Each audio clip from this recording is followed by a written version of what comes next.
Shalom, senang sekali saya Pendeta Robin Andi Abraham bisa melayani Anda pada hari ini dan saya akan menyampaikan renungan dengan judul Mendidik Anak di Era Digital. Anak dilarang punya akun sosmed.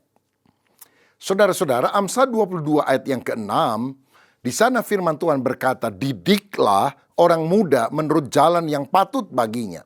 Maka pada masa tuanya pun ia tidak akan menyimpang daripada jalan itu." Nah, saudara sekalian, tanggal 6 Maret 2026 yang lalu, Kementerian Komunikasi dan Digital atau Komdigi Republik Indonesia mengumumkan sebuah peraturan bahwa anak di bawah usia 16 tahun di Indonesia tidak boleh memiliki akun sendiri di platform digital yang dianggap beresiko tinggi, terutama media sosial seperti YouTube, TikTok, Facebook, Instagram, Threads, X atau Twitter, Bigo Live, Roblox, dan sebagainya. Mengapa? Karena ada ancaman nyata terhadap anak-anak di ruang digital, sehingga perlu pembatasan. Ancaman itu antara lain berupa paparan konten yang berbahaya, mencakup pornografi, kekerasan, dan konten yang tidak sesuai usia. Lalu ada perundungan cyberbullying. Ada banyak kasus anak yang menjadi korban penghinaan, pelecehan online, dan tekanan sosial dari komentar dan juga like atau dislike dari orang-orang yang tidak mereka kenal di sosial media itu. Kita juga tahu bahwa melalui sosial media seringkali ada penipuan dan predator online. Dan anak kecil lebih rentan terhadap penipuan digital atau pula grooming yang dilakukan oleh orang dewasa di internet. Yaitu melakukan pendekatan-pendekatan dengan kata-kata yang manis sehingga anak itu rasanya mulai percaya kepada dia, tetapi tujuannya dieksploitasi secara seksual dan yang lain. Lalu anak-anak juga akan mengalami bahaya kecanduan media sosial. Karena algoritma platform akan membuat anak yang Lalu anak-anak juga akan mengalami kecanduan media sosial karena algoritma dari platform bisa membuat anak terlalu lama di layar, lalu terganggu konsentrasi belajarnya karena ingin nonton YouTube terus misalnya atau main di sosial media. Dan ini juga bisa menyebabkan orang mengalami gangguan kesehatan mental. Dan kita juga melihat bahwa dibutuhkan perlindungan data anak karena anak seringkali tidak sadar data pribadinya, fotonya, lokasinya bisa disalahgunakan oleh pihak lain. Nah, saudara, tujuan aturan ini sebetulnya bukan untuk melarang internet sama sekali, tetapi mencegah anak punya akun sendiri sehingga penggunaan harus dalam pengawasan orang tua. Platform diwajibkan mendeteksi usia dari penggunanya. Dan ini akan menciptakan ruang digital yang lebih aman bagi anak dan membantu orang tua menghadapi resiko teknologi. Pertanyaannya, kenapa batasnya dipilih 16 tahun? Kenapa bukan 13 tahun misalnya atau 18 tahun? Batas usia 16 tahun ini ada alasan psikologi dan regulasi internasionalnya, saudara. Karena seperti Australia atau beberapa negara bagian di Amerika Serikat sudah melakukan hal ini terlebih dahulu. Jadi anak di bawah 16 tahun tidak boleh punya akun pribadi di sosial media. Nah, dalam bidang psikologi perkembangan, usia anak remaja itu biasanya dibagi dalam beberapa tahap. Usia di bawah 12 tahun masih dianggap sebagai anak kecil. 12 sampai 15 tahun dianggap remaja awal. Dan 16 sampai 18 tahun dianggap sebagai remaja tengah. Nah, penelitian menunjukkan pada usia sekitar 15 sampai 16 tahun, anak mulai lebih mampu mengontrol emosinya, lebih memahami konsekuensi sosial, dia bisa lebih kritis terhadap informasi. Sebaliknya, sebelum usia tersebut, anak akan jauh lebih mudah terpengaruh oleh komentar atau like or dislike. Jadi kalau ada orang komentar, kamu jelek, wow mestinya miskin lu, jelek lu. Waduh, itu akan membebani secara psikis anak-anak yang belum siap untuk menerima hujatan semacam itu. Lagi pula anak gampang mengikuti tren yang berbahaya karena mereka masih polos, bisa terperdaya. Mereka kadang begitu gampang percaya kepada orang asing yang dia tidak kenal di internet. Jadi remaja awal masih terlalu rentan sebetulnya terhadap tekanan sosial dari media yang ada. Fakta pada masa kini menunjukkan terjadi lonjakan masalah anak di internet. Ada cyberbullying, ada eksploitasi seksual anak secara online, ada kecanduan media sosial, ada penipuan atau grooming oleh orang dewasa terhadap anak. Nah, menurut data, rata-rata anak di Indonesia mulai menggunakan media sosial di usia yang masih sangat muda. 9 tahun sampai 12 tahun. Bahkan ada yang lebih muda daripada itu. Nah, ini sebetulnya masih terlalu dini untuk mereka bisa masuk di dalam dunia sosial media. Jadi pemerintah mencoba menyeimbangkan kedua hal ini. Yang pertama, perlindungan anak sehingga membatasi resiko negatif dalam dunia digital terhadap anak kecil. Tetapi sebaliknya, yang kedua adalah menjaga kebebasan akses teknologi sehingga anak dan remaja tetap bisa belajar teknologi dan komunikasi. Karena itu dipilih bukan usia 13 tahun karena dianggap terlalu muda. Bukan juga usia 18 tahun dianggap terlalu membatasi.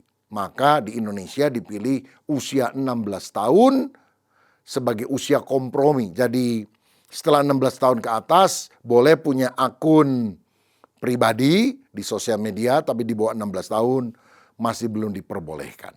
Nah sekarang yang penting, bagaimana sikap kita sebagai orang Kristen terhadap aturan di atas? Apakah aturan ini baik atau buruk? Nah saudara-saudara, firman Tuhan sebetulnya memberikan mandat yang sangat jelas. Amsal 22 ayat 6 tadi berkata, didiklah orang muda menurut jalan yang patut baginya. Jadi kita harus mendidik anak-anak kita supaya dia berjalan pada jalan yang lurus. Jalannya Tuhan sendiri. Nah kita sedang hidup di zaman di mana dunia tidak perlu lagi masuk melalui pintu rumah. Sekarang ini dunia masuk melalui layar kecil di tangan kita masing-masing. Di gadget kita, di HP kita.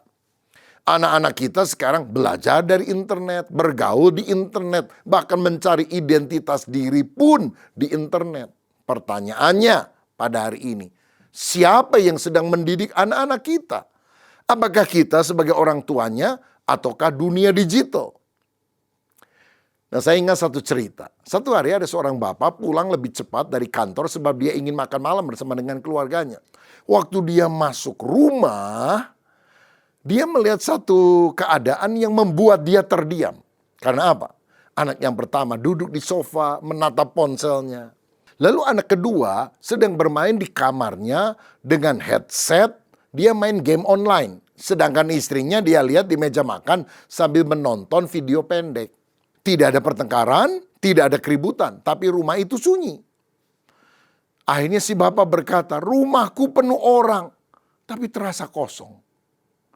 Inilah kondisi yang terjadi karena orang masing-masing terisolir dalam dunianya sendiri-sendiri. Mereka nggak peduli dengan orang lain. Masih tinggal bersama tapi tidak menjadi sesama. Ya, ada yang bilang autis dengan pikirannya sendiri. Nah, pertempuran terbesar orang tua pada hari ini bukan melawan teknologi sebetulnya. Tapi melawan pengaruh yang membentuk hati si anak itu. Realitasnya dalam banyak keluarga, anak lebih mendengar dunia digital daripada keluarga. Jika suara orang tua makin pelan, bahkan nyaris tak terdengar, dunia akan berbicara lebih keras. Apakah ke arah yang betul ataukah ke arah yang salah? Saudara, fokus perhatian anak kita sekarang sudah direbut oleh teknologi. Sekarang kadang-kadang anak kecil baru 3-4 tahun, kalau diajak makan di restoran atau di rumah bahkan, nggak mau makan, kecuali sambil nonton YouTube. Kecuali sambil pegang gadget. Dan kalau sudah nonton, Lama, bisa berjam-jam. Kalau diberhentikan, marah, ngamuk dia. Saudara, iblis tidak selalu menghancurkan anak. Kadang dia hanya cukup mengalihkan perhatian mereka. Makanya kita harus mendidik mereka untuk mengenal Tuhan dan menjalin relasi akrab dengan keluarga sebagai hal yang utama dan tidak terus terikat oleh gadget.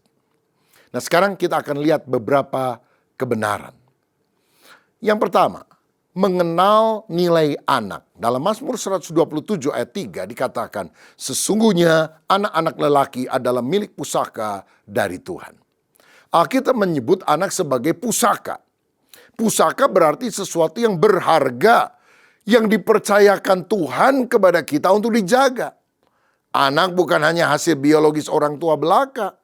Anak adalah titipan Tuhan kepada orang tua. Tuhan Yesus sangat menghargai anak-anak.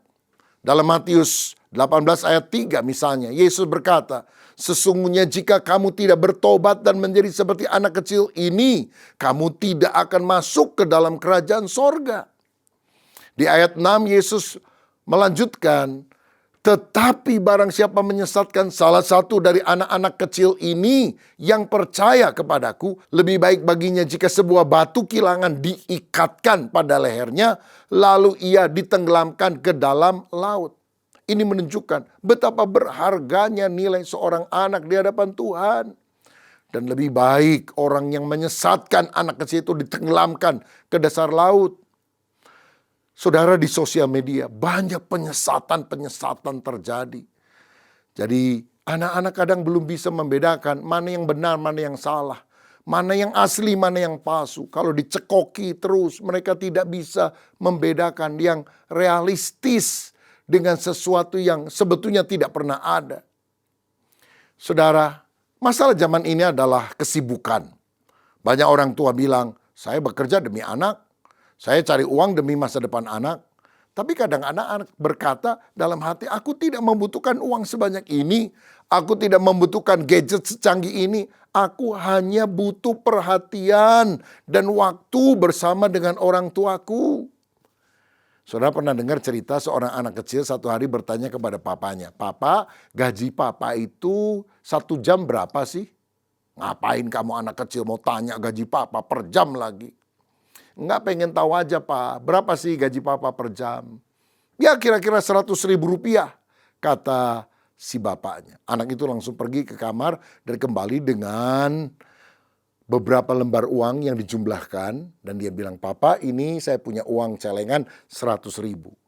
Bolehkah saya beli 1 jam waktu Papa? Papa mesti main sama saya. Papa nggak boleh pegang HP, Papa nggak boleh kerja, Papa harus main sama saya. Oh, betapa menyedihkan, saudara. Sampai waktu orang tua harus dibeli oleh anaknya. Karena sebetulnya kasih bagi seorang anak dieja menjadi waktu. Betapa kita harus menyediakan waktu bersama dengan anak-anak kita. Maka sebagai orang tua, mari kita luangkan waktu untuk berbicara dengan anak. Kita bisa makan bersama tanpa gadget, tapi ngobrol dari hati ke hati. Bercerita apa yang sedang terjadi, bertanya, mungkin ada persoalan, ada sesuatu yang mereka simpan di dalam hati. Dengarkan juga cerita mereka. Kadang anak-anak ketika berbicara tidak butuh solusi, mereka hanya butuh didengarkan oleh orang tuanya. Maka kita harus menjadi orang tua yang membuka hati dan telinga kita untuk mendengarkan apa yang dikatakan oleh anak-anak kita. Didiklah orang muda menurut jalan yang patut baginya. Anak seringkali bukan hanya perlu pengetahuan, tapi arahan hidup, direction. Dan dia perlu orang tua untuk berkata, ambil langkah ini nak, ini jalan yang benar. Di zaman digital, anak bisa belajar banyak hal. Dari internet, teknologi, hiburan, tren. Tapi yang paling penting, dia perlu orang tua yang berkata, hiduplah takut akan Tuhan. Apapun yang kamu lakukan, jangan pernah tinggalkan ibadah. Cintai Tuhan, layani Tuhan dengan segenap hati. Dan itulah yang akan membuat arah hidup anak itu berada pada jalan yang benar. Teknologi hanya memberi informasi, Tapi hanya Tuhan yang bisa mentransformasi kehidupan kita menjadi baru. Masalahnya banyak anak sekolah pada masa kini lebih tahu cara memakai aplikasi daripada cara mengendalikan emosinya. Artinya, kemampuan digitalnya bisa berkembang pesat dengan hebat, tapi karakternya tertinggal. Padahal untuk menjadi orang yang bisa diterima oleh lingkungan, bisa bersosialisasi, dibutuhkan karakter yang baik.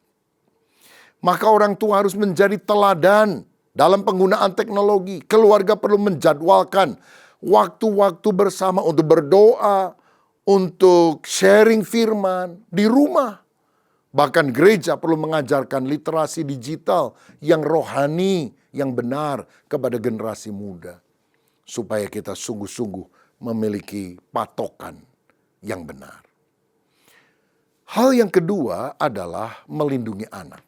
Yang tadi mengenal nilai anak berharga di mata Tuhan. Yang kedua, melindungi anak. Dunia digital saat ini ibarat taman bermain yang luas tanpa pagar pengaman sama sekali. Nah, kita perlu menyadari bahwa teknologi tidak netral secara moral. Dia membentuk cara kita berpikir. Secara saintifik, usia 16 tahun adalah ambang batas krusial dalam perkembangan manusia. Saudara tahu ada prefrontal cortex, yaitu bagian otak depan yang mengatur pertimbangan moral, pengendalian diri, itu belum matang. Sampai usia 16 tahun ke atas. Berarti memberi media sosial pada anak di bawah 16 tahun ibarat memberikan mobil Ferrari yang bisa melaju kencang sekali pada seseorang yang bahkan belum bisa menginjak rem mobil itu. Betapa berbahayanya. Remaja di bawah 16 tahun sedang membangun identitas diri.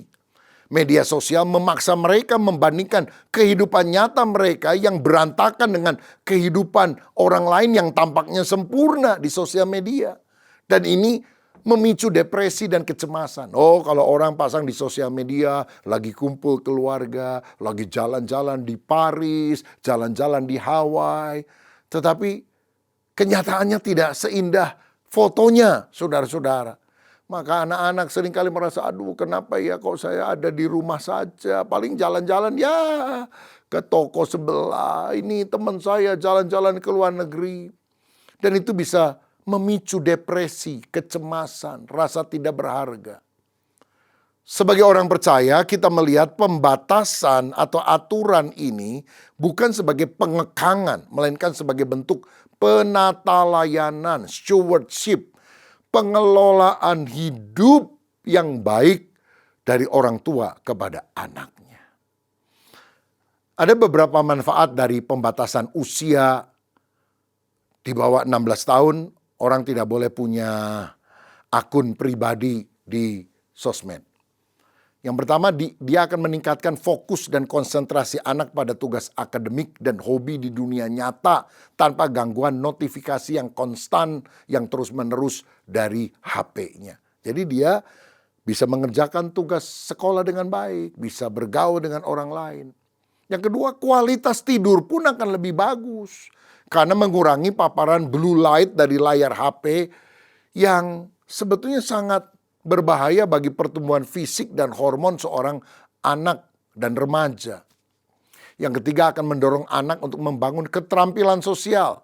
Bisa komunikasi tatap muka, bisa berempati secara langsung dalam pergaulan dengan teman-temannya. Bukan melalui simbol atau emoji yang muncul di dalam sosmed. Yang keempat, ini juga penting untuk kita bisa membangun disiplin diri dan kekuatan karakter yang mampu menunda kesenangan. Delay gratification. Kalau kita pengen tapi tidak boleh. Atau kalau mau nonton YouTube cuma 10 menit, 15 menit. Itu menyebabkan kita bisa lebih mengekang diri. Tujuan kita bukan untuk menjauhkan anak dari teknologi selamanya. Tapi memastikan mereka tidak tenggelam saat mereka mulai berenang di dalam dunia teknologi. Karena ada jaring pengaman untuk membuat mereka bisa menggunakan hal yang baik. Jadi memiliki akun seperti IG, TikTok, FB, Facebook sangat tidak disarankan bagi anak kecil. Alasan utamanya adalah karena fitur interaksi media sosial seperti like, comment, share, algoritma, profil itu bisa mempengaruhi pendapat atau sikap seorang anak. Apalagi kalau mereka mendapatkan komen-komen yang negatif. Memiliki akun berarti anak masuk dalam sistem penilaian orang lain. Setiap like yang didapat atau tidak didapat, dislike, itu mempengaruhi harga diri mereka. Tanpa akun, platform tidak bisa melacak perilaku anak secara mendalam untuk menyajikan konten yang adiktif. Memiliki akun profil berarti membuka pintu komunikasi dua arah. Apalagi ada DM, direct message, dari orang yang kita tidak kenal. Yang bisa memaki, merayu, menipu, dan anak-anak sangat rentan. Mereka sangat beresiko tinggi untuk menjadi korban. Menonton YouTube boleh, namun dengan syarat ketat. YouTube berbeda dengan media sosial murni karena dia bisa berfungsi sebagai semacam perpustakaan visual. Gunakan saja akun orang tua atau YouTube Kids. Pilih konten yang punya nilai edukasi. Boleh tentang hobi-hobi yang menarik dan baik. Atau juga menonton cerita Alkitab, khotbah. Bahkan durasinya pun harus dibatasi supaya tidak menggantikan waktu belajar atau interaksi keluarga. Amsal 4 ayat 23 berkata, jagalah hatimu dengan segala kewaspadaan karena dari situlah terpancar kehidupan. Mengapa hati perlu dijaga? Karena segala sesuatu berasal dari hati. Hari ini banyak anak membandingkan diri di media sosial sehingga mereka merasa tidak cukup cantik, tidak merasa cukup populer, tidak merasa cukup berhasil. Media sosial sering membentuk ilusi bahwa hidup orang lain selalu lebih bahagia daripada hidup dirinya. Akibatnya banyak remaja mengalami kecemasan, rendah diri, dan depresi. Saudara, ada seorang petani melihat pohon kecil yang tumbuh miring. Dia segera memasang tongkat penyangga. Seorang bertanya, kenapa repot-repot? Pohonnya kan masih kecil. Petani itu menjawab, jika menunggu pohon ini besar, tidak ada lagi yang bisa meluruskannya. Begitu juga dengan anak. Karakternya harus dibentuk dari sejak masa kecil. Membentuk karakter anak jauh lebih penting daripada mengontrol gadget mereka. Tanggung jawab orang tua adalah menjaga hati anak. Berarti dia tahu siapa teman mereka, mengetahui apa yang mereka tonton, mengetahui apa yang mereka pikirkan. Bukan mengontrol secara berlebihan, tapi untuk melindungi anak-anak dari hal yang berbahaya. Dan yang ketiga, yang terakhir, mengarahkan masa depan anak. Efesus 6 ayat 4 berkata, dan kamu bapak-bapak, janganlah bangkitkan amarah di dalam hati anak-anakmu, tetapi didiklah mereka di dalam ajaran dan nasihat Tuhan. Tujuan membesarkan anak bukan hanya supaya mereka sukses, kaya, terkenal, tapi supaya mereka hidup bagi Tuhan. Hari ini banyak orang tua berkata, yang penting anak saya pintar. Tapi Alkitab berkata, yang penting adalah anak mengenal Tuhan. Saudara lihat dalam Alkitab 2 Timotius 1 ayat 5 misalnya. Iman daripada Lois nenek dan Eunike ibu diwariskan kepada anaknya yang bernama Timotius. Timotius tidak dibesarkan dalam keluarga sempurna karena ayahnya bukan orang Yahudi, bukan orang beriman. Tapi ibunya dan neneknya setia mengajarkan firman. Akibatnya Timotius menjadi pemimpin gereja yang dipakai oleh Tuhan. Saya percaya warisan terbesar yang bisa diberikan orang tua kepada anak bukan harta tetapi iman. Tujuan pendidikan bukan hanya anak pintar tapi anak berkarakter seperti Kristus. Karakter yang perlu dibentuk antara lain disiplin, pengendalian diri, bijaksana, rajin. Media sosial sering mendorong orang untuk mencari popularitas, membandingkan diri, mengejar validasi manusia. Namun Alkitab mengajarkan identitas kita berasal dari Tuhan. Nilai seorang anak tidak ditentukan oleh jumlah follower atau pengikutnya, tapi oleh siapa yang ia ikuti. Kalau dia mengikuti teladan Kristus, maka dia berharga karena kita bernilai, karena kita sudah ditebus oleh Tuhan Yesus. Teknologi adalah alat yang luar biasa. Tapi hati anak tidak boleh diserahkan kepadanya. Anak-anak tidak hanya membutuhkan wifi yang kuat. Mereka membutuhkan hubungan yang kuat dengan keluarga. Orang tua yang tidak mendidik anaknya sedang membiarkan dunia mendidik anak itu ke arah kesesatan.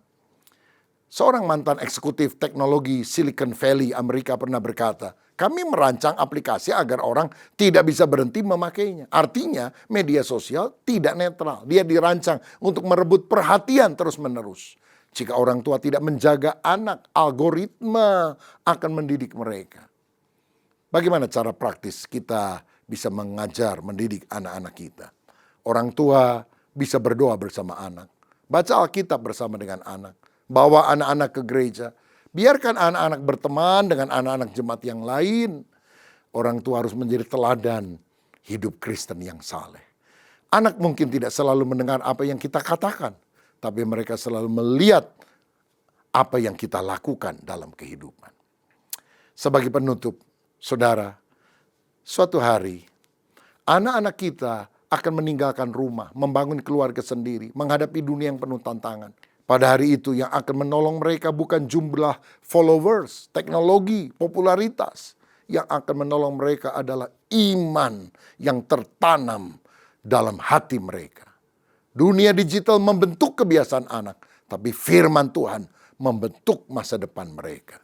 Jika kita menanam firman Tuhan hari ini, suatu hari nanti ketika mereka dewasa, firman itulah yang akan menuntun langkah mereka. Dunia sedang berusaha merebut perhatian anak-anak kita. Tapi Tuhan memanggil kita untuk merebut hati mereka bagi Tuhan. Amsal 4 ayat 23. Jagalah hatimu dengan segala kewaspadaan.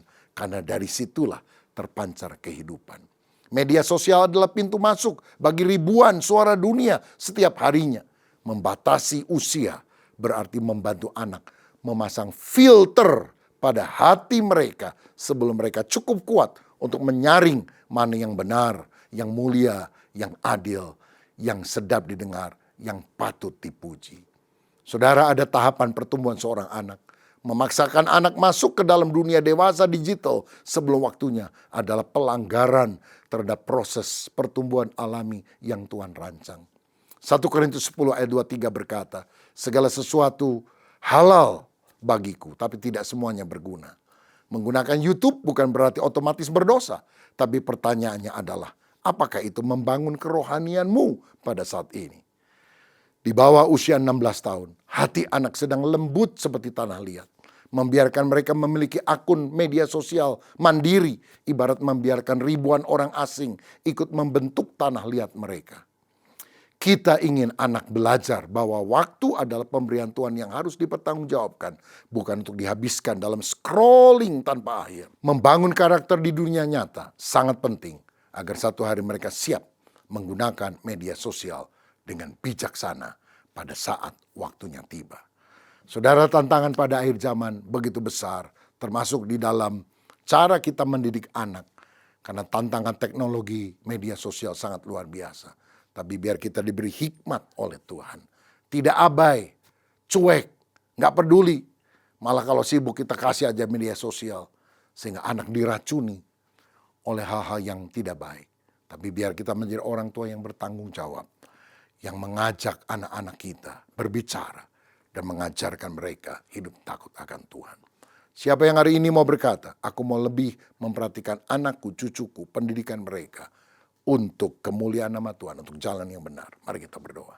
Bapa, terima kasih untuk kebenaran firman-Mu. Biar kami menangkap esensinya dan kami mempraktekkan dalam hidup kami. Biarlah hati dan hidup anak-anak kami serta masa depannya tidak teracuni oleh hal-hal yang kotor. Tapi mereka menjadi anak yang mengenal Tuhan dari sejak dini. Berkat-Mu atas kami dalam nama Tuhan Yesus Kristus. Amin. Tuhan memberkati.